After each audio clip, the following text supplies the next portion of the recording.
Okay, what I wanted to do is I wanted to show something that's going on right now. You see the light bar over here, and that's the bar we got to take up. We're going to rechange again because of the law in Ohio is one side is red, one side is that. But the power pack is in here, and now what we're doing is an assembly. These are it's a 10 module. The two ends are independent, and then the traffic advisor is in the center.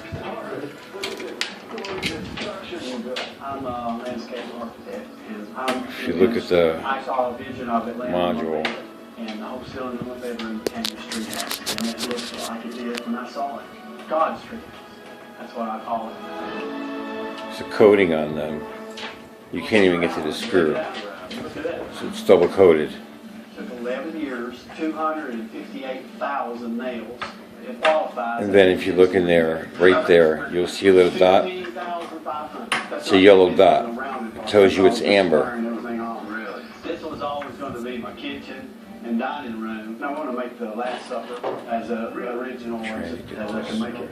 As you wander through this treehouse in this maze of room after room, you can get that real, true sense of wonderment that you have. And that says Delta. It's just fantastic. It says DELTA-3 on there. You can see how massive the tree is, even you're about And they're 35 to 40 feet in the air. The trees that are involved in the structure, the low-bearing trees, those 7. There goes the Delta right there. The big white oak here is over the top of 6 other oak trees on that side. It is huge and it's thriving.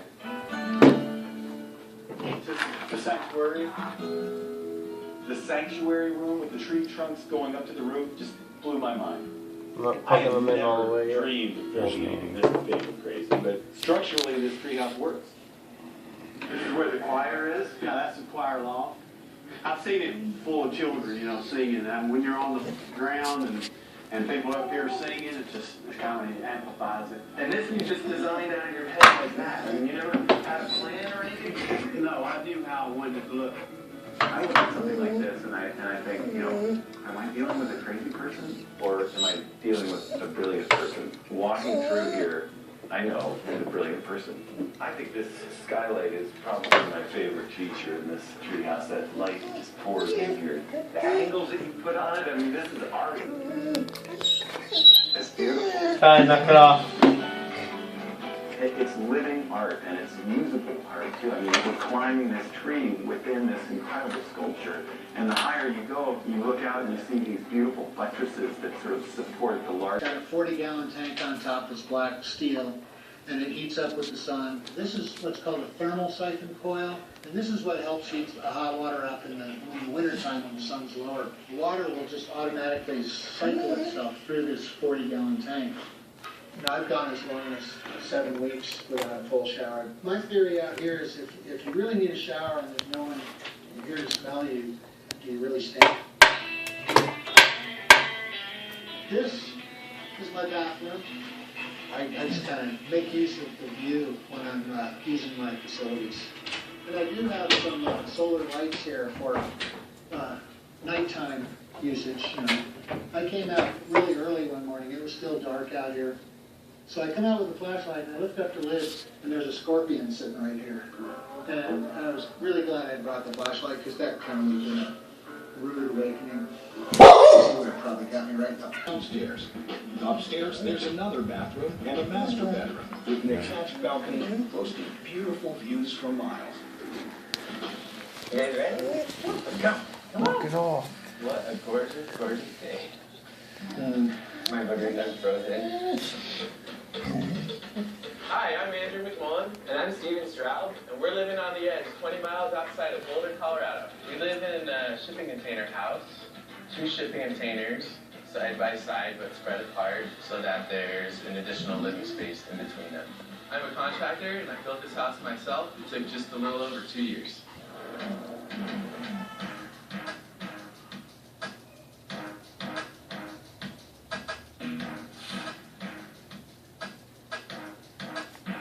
It's the blue one.